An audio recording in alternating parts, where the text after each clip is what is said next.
Sige po, tayo po ay manalangin. O aming Panginoong Diyos na mga pangyarihan sa lahat.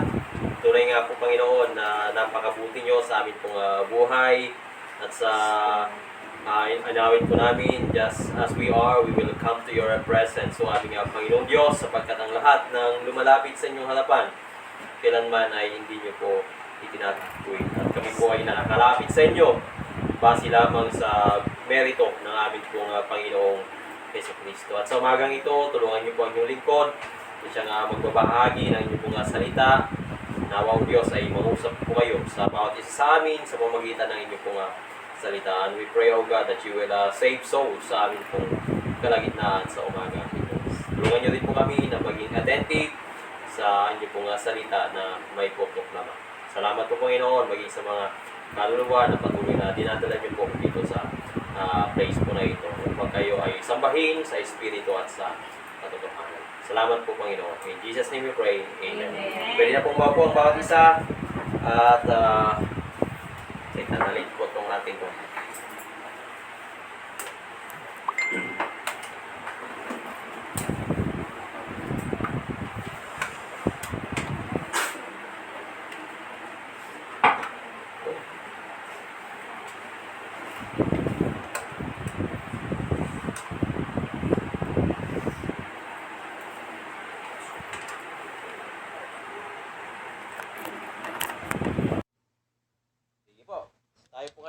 Nagpapatuloy sa atin pong pag-aaral, sa atin pong confession. Nasa chapter 20, last paragraph na po tayo at dito po sa ating pag-aaral ngayong umaga ay dito po tayo magkukonclude sa chapter po na ito. Basahin ko pong muli.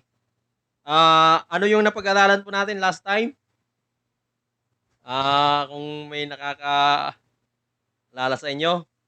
So we talk about the gospel at yung dalawang bagay na talagang nire-refute ng gospel proclamation ay yung tinatawag na Arminianism at yung Hyper-Calvinism. Yung Arminianism, ang ginagawa po ng mga preacher ay talagang minamanipulate yung emosyon ng isang tao o isang nakikinig ng salita ng Panginoon para sila po ay magbigay ng kanilang decision.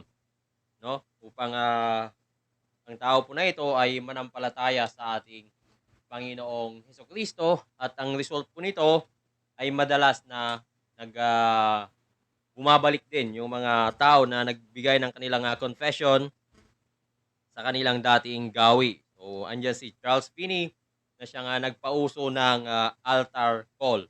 So, lahat ng gustong tumanggap sa Panginoon, lapit sa altar. So, ayun. At yung iba, yung sinner's prayer na ito ay nagbibigay sa mga gumawa nito na sila nga daw ay tunay na naligtas. So, at marami din po tayo nakikita na yung resulta po ng mga bagay po na ito ay hindi po genuine, no? So, at dito natin makikita na mayroon daw free will, no? Ang tao to accept the Lord Jesus Christ. But the Bible says, ang tao po ay patay sa kasalanan, therefore hindi po siya malaya upang piliin ang Panginoong Diyos, pagkos ang kanyang pinipili ay yung kanyang sariling kagustuhan. Okay? At yung isa naman po na nire-refute ay yung Hyper-Calvinism na kung saan hindi na kailangan na mga mag-preach ng ebanghelyo ng ating Panginoong Hesus, no? Bahala na daw ang banal na espiritu. Kasi even without the gospel proclamation, kahit wala silang napapakinggan, bahala na daw ang Diyos dahil soberano naman siya. Pero sinasabi kasi ng Bible, sa pamamagitan ng pagpapahayag ng salita ng Panginoon, ay nagkakaroon po ng pananampalataya. Okay, so ang banal na espiritu po ay kumikilos, no, sa pamamagitan ng banal na kasulatan. Therefore, kailangan po ang ebanghelyo upang may kumbaga yun po yung gagamitin ng banal na espiritu para kumbaga i-convict yung mga tao na sila ay makasalanan at kailangan po nila ng tagapagligtas. Okay? So yun po yung ating napag-aralan nung nakaraan na talagang kailangan nating matutunan. Basahin ko po ngayon at dito tayo magtutuloy sa chapter 4, paragraph 4 ng chapter 20. Okay? Ang ebanghelyo ang tanging panlabas na paraan ng pagpapahayag sa mga tao kay Kristo at sa nakaliligtas na biyaya. Ito ay lubusang sapat sa ganitong layunin, subalit upang ang tao na patay sa kanilang mga kasalanan ay may panganak na muli o mabuhay, mayroon pang higit na kinakailangan ang mabisa at matagumpay na gawain ng banal na espiritu sa bawat bahagi ng kaluluwa ng tao. Sa ganitong gawain, isang bagong buhay espiritual ang nalilikha. Wala nang ibang gawain ang makapagdudulot ng panunumbalik sa Diyos. Okay, so dito natin makikita na mahalaga yung gospel proclamation, ngunit mayroon pong kailangan pa at ito nga po yung makapangyarihang pagkilos ng banal na espiritu. Kasi kahit na libu-libong beses na makapakinig ang isang tao ng katotohanan patungkol sa kanyang pagkatao at patungkol sa katauhan ng ating Panginoong Hesus, kung hindi kikilos ang banal na espiritu, ay mananatiling patay po siya sa kanyang kasalanan. Okay? Pero tignan natin kung ano yung mga additional concerns na atin pong dapat na makita din, no? Dito po sa pang-apat na paragraph ng chapter 20 ay hindi po dito nabanggit yung kumbaga responsibilidad din ng church o yung iglesia, no, sa pangangaral ng salita ng ating Panginoong Diyos. Sabi po dito, although the London Baptist Confession has ably stated the necessity of the gospel for the salvation of sinful man and the sovereignty of God exercised in its dissemination, it has not placed emphasis on the mandate given to the church to bring that gospel to the world.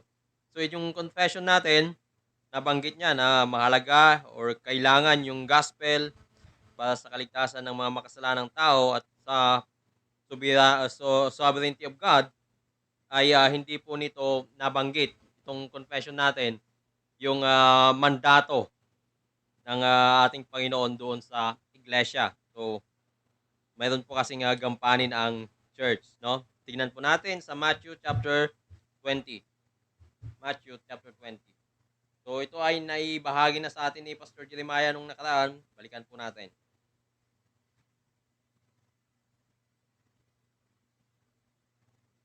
Okay, so Matthew chapter 28, 16 hanggang sa 20. Matthew 28 pala. At tayo ay magkukonklud tayo sa verse 20. Matthew 28, 16 hanggang sa 20. Ang sabi po dito, samantala, ang 11 alagad ay pumunta sa Galilea, sa bundok na itinuturo sa kanila ni Jesus. At nang siya'y kanilang makita, ay kanilang sinamba siya, subalit ang ilan ay nag-alinlangan. Lumapit si Jesus at sinabi sa kanila, ang lahat ng autoridad sa langit at sa ibabaw ng lupa ay ibinigay na sa akin. Kaya't sa paghayo ninyo, gawin ninyong alagad ang lahat ng mga bansa. Bautismuhan ninyo sila sa pangalan ng Ama at ng Anak at ng Espiritu Santo at turuan silang sundin ang lahat ng mga bagay na iniutos ko sa inyo. At narito, ako'y kasama ninyong palagi hanggang sa katapusan ng Panginoon. So ito po yung bahagi ng Biblia na kung saan ito po ay pinangalanan or binansagan or tinawag na the Great Commission, no? Kung saan ang ating Panginoong Hesus, kung siya po ay malapit ng bumalik sa langit, ay inutusan niya yung 12 na sila po ay umayo, no? At mangaral ng salita ng Panginoong Diyos at mag-disciple, magturo ng katotohanan. So, bago tayo pala magpatuloy, manalangin po muna tayo. O aming Panginoon, this morning we are going to we are going to learn about the Great Commission. At tulungan niyo po kami, Panginoon, na kami po ay magpasakop sa inyo pong authority as the King of Kings and the Lord of Lords. Salamat po aming Panginoong Diyos. Nawa ay mas lalo po kaming magsigasig sa pangangaral ng inyo pong salita sa mga tao na wala pa kay Kristo. In Jesus' name we pray. Amen.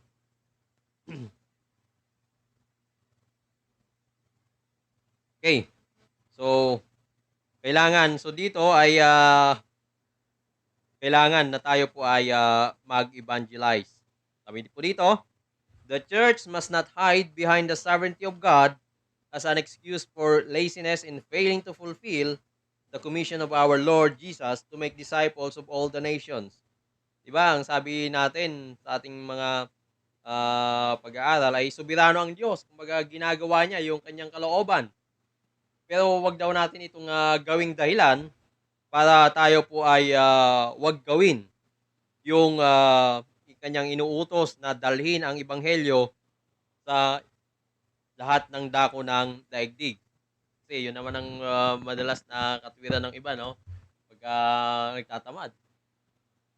Soberano naman ang Diyos kahit na hindi ako lumabas, hindi ako mag-evangelize, liligtas sila ng Panginoon kasi soberano ang Diyos. Ginagawa niya ang kanyang kalooban. So hindi dapat ganon ang maging attitude ng iglesia patungkol sa utos na ito ng ating Panginoong Diyos. Okay? So, though ina-acknowledge natin that God is sovereign, siya po yung nagtatakda ng lahat ng mga bagay, hindi po ito dahilan upang maging tamad tayo or magbigay ng excuse na tayo po ay hindi mag-evangelize, no? So, ito kasing Bible natin, wala siyang kumbaga yung lantarang sinabi, no? So there is no explicit declaration in the confession as a whole, nor in this chapter in particular, that the church is obligated to bring the gospel to the world. Okay, so ang sabi dito ng ating material, it is an unfortunate commission. So parang nakulangan itong LBCF, itong ating confession, dapat daw ay nailagay ito dito, naisulat. So pwedeng sa susunod na mga pag-aaral natin ay pwede tayong magkaroon ng mga revision, no? So kailangan ito kasi ay kailan ba ito naisulat? Ito po ay na-finalize noong 1689. So ilang daang taon na yung lumipas, di ba? So kailangan siyang pwede rin siyang magkaroon ng revision, no? Para mas ma-address yung mga needs ng modern day churches ngayon sa ating kapanahunan. 1600, tapos ano ba na tayo? Matagal na, no? More than 400 years. 350, no? So, matagal na ang lumipas. 3 decades ago. So, yan. So, para daw ma-address yung issue na ito, we must consider what the scripture teaches on this vital matter. Kasi wala naman talagang lantaran na sinabi. Kasi yung sinabi dito, yung 11 lang, no? The 11 apostles. So, wala na dito si Judas Iscariote, yung nagkanulo sa ating Panginoong Jesus. Okay.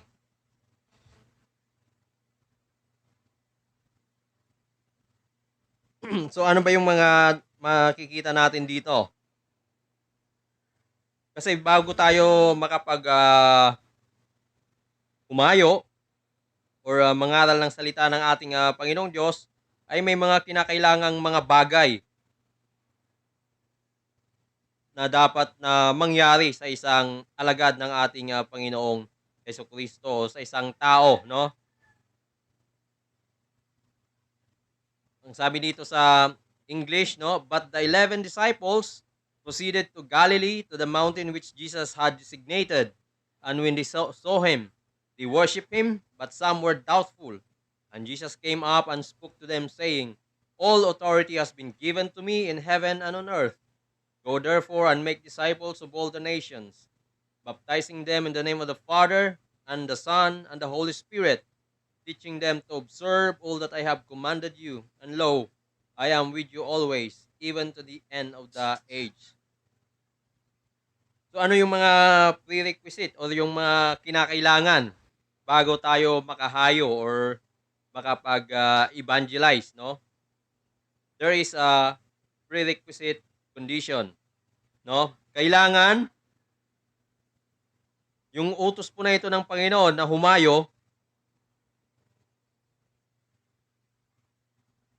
yung utos po na ito na humayo ay ibinigay sa mga masunurin, no? Mga masusunuring mga disciples, no? So sino yung tinukoy dito na masunurin ng mga disciples ng ating Panginoong Diyos? The 11 apostles, no? Sila po ay masunurin sa ating Panginoon. So sa ating kapanahunan, dapat na masunurin din yung ah, susunod sa utos na ito ng ating Panginoong Diyos. So ito po ay ibinigay sa mga alagad ng Diyos na masunurin.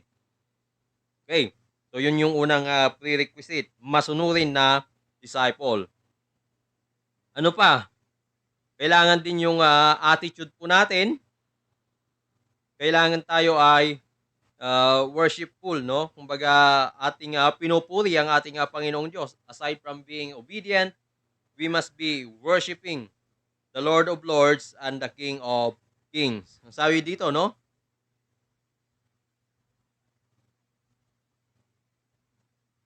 Kasi ang sabi dito sa 16, no? Makikita natin dito yung obedience ng mga alagad. Samantala, ang 11 alagad ay pumunta sa Galilea, sa bundok na itinuro sa kanila ni Jesus. O di ba?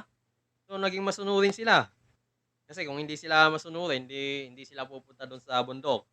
Verse 17, dito natin makikita yung kanilang attitude towards our Lord Jesus Christ. At nang siya'y kanilang makita, ay kanilang sinamba siya. Okay, so yung 11, yung iba naman, subalit ang ilan ay nag-alinlangan. So yung iba, doubting pa, no? So nakita natin that all uh, all people who are going to do this command, this great commission, ay kailangang lumuluwalhati, no? Nagbibigay puri sa ating Panginoong Hesukristo. So, bago tayo maging witness, kailangang tayo po ay mananamba, no? Ng ating pong Panginoong Hesukristo. So, we must be worshipers first. Ano pa yung makikita natin dito?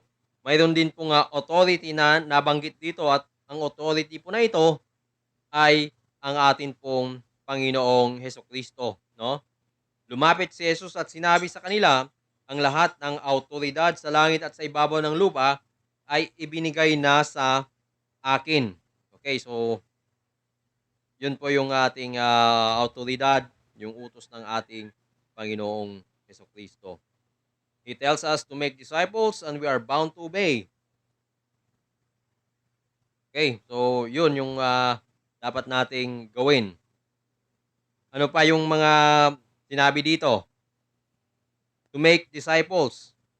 Kaya sa paghayo ninyo, gawin ninyong alagad ang lahat ng mga bansa. Bautismohan ninyo sila sa pangalan ng Ama at ng Anak at ng Espiritu Santo. So,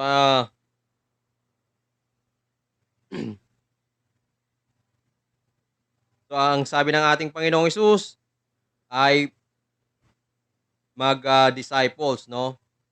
At sa paghayo ninyo, gawin ninyong alagad ang lahat ng mga bansa. So itong lahat ng mga bansa, it doesn't necessarily mean na kunwari sa Pilipinas, di ba? So hindi naman kasi lahat ng mga tao dito ay magiging alagad ng Panginoon kasi meron tayong mga nakikita ay talagang mga alagad sila ng demonyo. Ang ibig sabihin dito, gawin ninyong alagad ang lahat ng mga bansa. Ibig sabihin, lahat ng bansa ay kailangang makarinig ng ebanghelyo ng ating Panginoong Hesukristo para mangyari yung gawin ninyong alagad ang lahat ng mga bansa. Kumbaga may mga elect people ang ating Panginoong Diyos all over the world. So at sila po yung uh, dapat na makarinig or makakarinig at sila po ay sasampalataya sa ating Panginoong Hesukristo. Okay? So yun yung make disciples, yun po yung talagang direktang utos ng ating Panginoong Diyos. So gumawa ng mga alagad, pero within that utos, no, 'di ba, gumawa ng alagad, mayroon pong kasama pang mga gawain 'yon. So ano yung kasama ng gawain na 'yon ng pagdi-disciples? Ito yung pagbabaptize at yung pangangaral ng salita ng ating Panginoong Diyos. Parang ito siya, 'di ba? Tapos so ito yung make disciples, parang meron dito, baptize, then teach. Okay, so parang ganyan lang. So ito yung pinaka-main na gawain, mag-disciples, kasama doon sa discipling is yung baptizing and teaching. Okay? So yun yung gagawin. So yung pinaka-main na utos ng ating Panginoong Diyos is to make disciples. So pagka sila po ay naging disciple na, 'di ba? So kailangan silang mabaptize para talagang maipakita nila na sila po ay na kay Kristo. And then kailangan po silang maturuan din, 'no? Kasi kung hindi sila matuturuan patungkol sa ating Panginoong Hesus, baka ibang Hesus yung kanilang sasambahin. So that's why in discipling ay kasama po yung teaching. Okay? They should be baptized, that is, initiated into the Church of Christ by this ordinance of immersion into water, signifying death to sin, cleansing from sin, and new life in Jesus. This activity at the outset of discipleship intimates that the work of missions involves church planting, for baptism is the initiatory rite into the church. If the new disciples are to be baptized, it signifies that they are to be brought into new churches, if converted where none existed before. Okay, so pagka nag-baptize, ibig sabihin ay sa isang gawain, kunwari, pupunta sa kabundukan, di ba? May mga tribo-tribo doon. So, nagpayag ng salita ng Panginoon, may nanampalataya, na-baptize, ibig sabihin, magkakaroon dapat, no, ng church doon sa lugar po na iyon. Okay? So, yun po yung magiging resulta nun nung mga baptism na yon, no? Magkaroon po ng isang church sa kanilang lugar. Okay? Kasi lahat ng mga nabaptize kailangang maging kabilang or kabahagi sa isang iglesia, no? Kung walang iglesia sa lugar na yon, kailangang mayroong maitayong iglesia doon kung ito ay kalooban ng ating Panginoong Diyos na makapangyarihang sa lahat. Okay? Then the disciples should also be taught. The new converts are not left to their own imagination as to who God is, nor as to what He would have us to do. So, ibig sabihin, hindi sila iiwan na gano'n na lamang, di ba? Hindi niya sasabihin, "Oh, sige, nabaptize ka naman na, eh. Sige, go ka na. Gawin mo na yung gusto mo." Di ba? Hindi gano'n. So, kailangan sila po ay maturuan patungkol sa ating Panginoong Diyos at hindi rin sasabihin na, "O sige, gawin mo na yung gusto mo, kung gusto mong magpatayo ng sarili mong iglesia, nasa sa'yo na 'yon," 'di ba? So hindi, kailangang mayroon po silang gagawin, ituturo para yung tama ay yun ang matutunan ng mga disciple na mga tao po na yon. Okay? So yun po, mayroong kaakibat na gawain yung utos ng Panginoon na mag-disciples, and that is to baptize and to teach the Word of God. So malinaw din dito sa sinabi ng ating Panginoon na kapag tayo po ay yung pangangaral, no, yung the Great Commission, yung pangangaral ng salita ng Panginoong Diyos, yung duration po ng utos po na ito ay hanggang sa dulo ng daigdig, to the end of the age. So hindi titigil. ang mga disciple ng ating Panginoong Diyos, yung kanyang mga worshiper hanggang sa katapusan ng daigdig. So kailan ba matatapos ang katapusan ng daigdig na ito? Sa muling pagbabalik ng ating Panginoong Jesucristo, no? So may mga may mga nag-o-object, no? Kasi sabi nila hindi na applicable ito sa atin. Hindi na daw applicable ito. Pero marami pa rin po kasing mga bansa, marami pang mga islands ang hindi pa nakakarinig sa salita ng ating Panginoong Diyos. So sa Middle East, mga Muslim countries, mga provinces sa China na hindi pa naabot ng ebanghelyo ng ating Panginoong Jesucristo. Therefore, it's still applicable even to us. Maging sa Pilipinas nga, 'di ba? May mga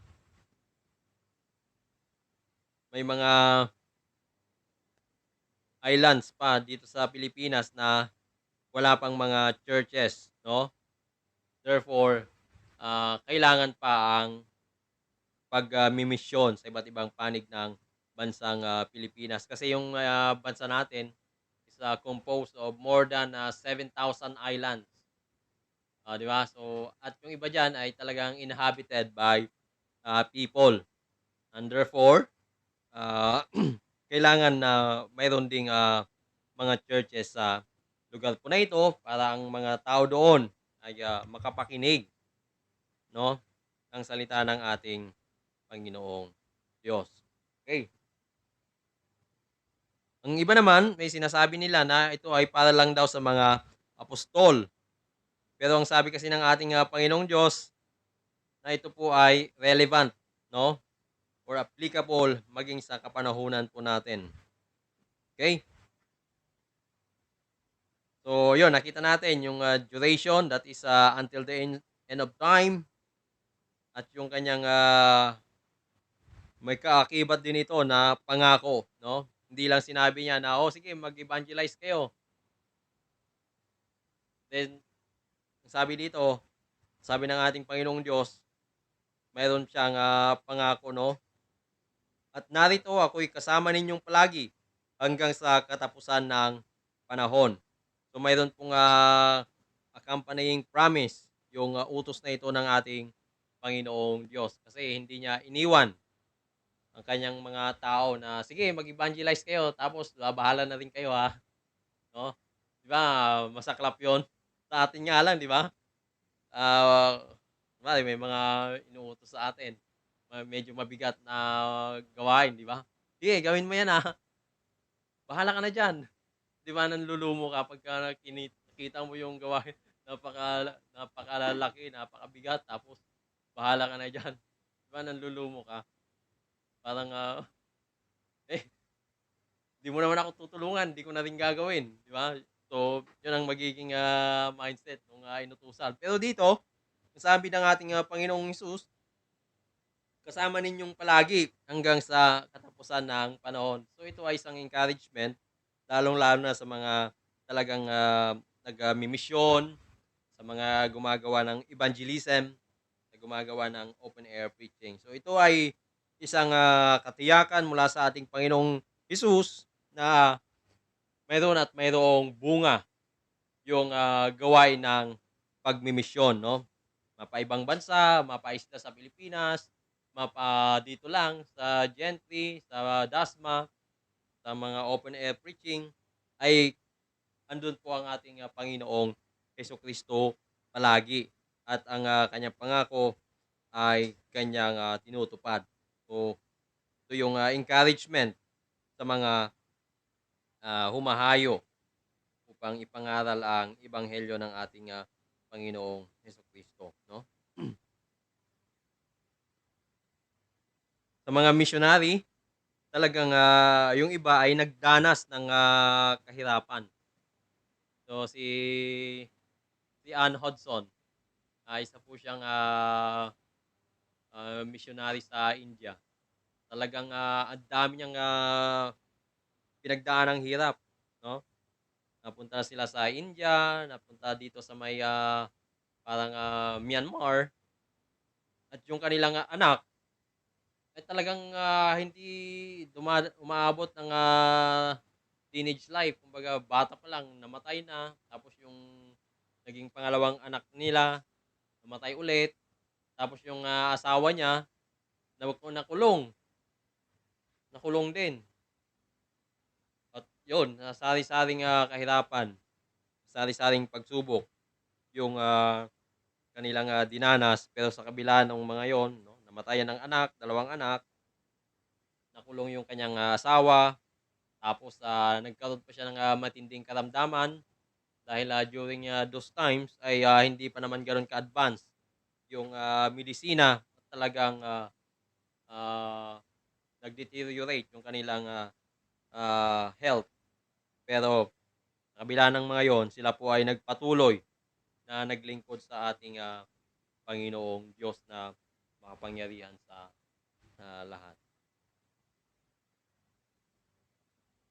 So, yun po yung ating, pag-aaral ngayong, umaga na ito. Ang sabi po dito, "There are times of discouragement when little fruit appears, or when opposition is intense, or when loneliness is, poignantly painful." So, yung iba, yung mga nagle-labor sa Panginoon na yung iba walang kasama, 'di ba? Walang kasama, yung iba ay, walang nakakausap. So, minsan ay, andun yung loneliness o yung kalungkutan. There are tragedies such as the loss of a wife or child, which could, perhaps have been avoided in the better, medical facilities of the home country. Besides these burdens, there are times when the temper makes you feel his power. At times, like this, the promised presence of the Savior is especially precious.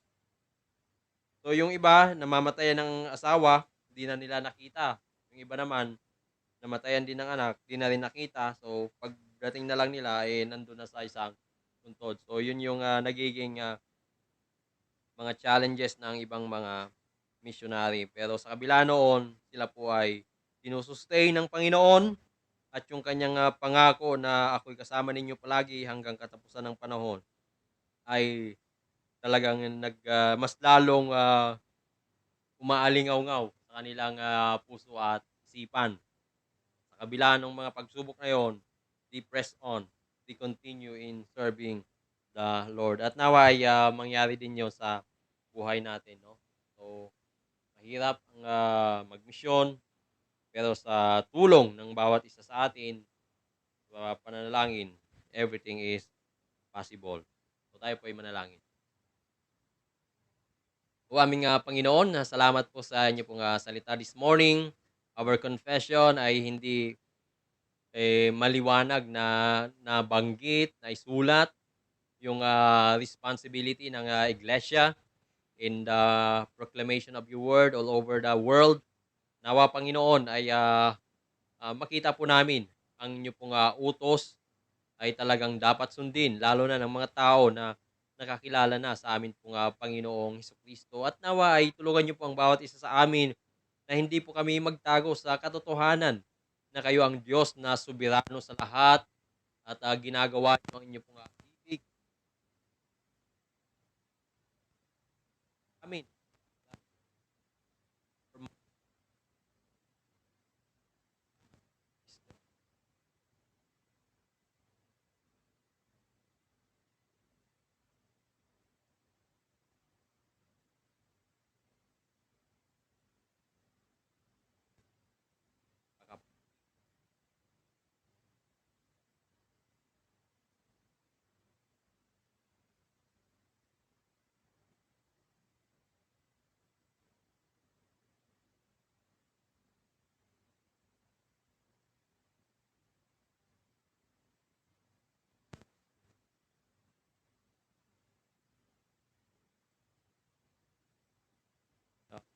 The command you have given unto us, and that is to evangelize. Nawa,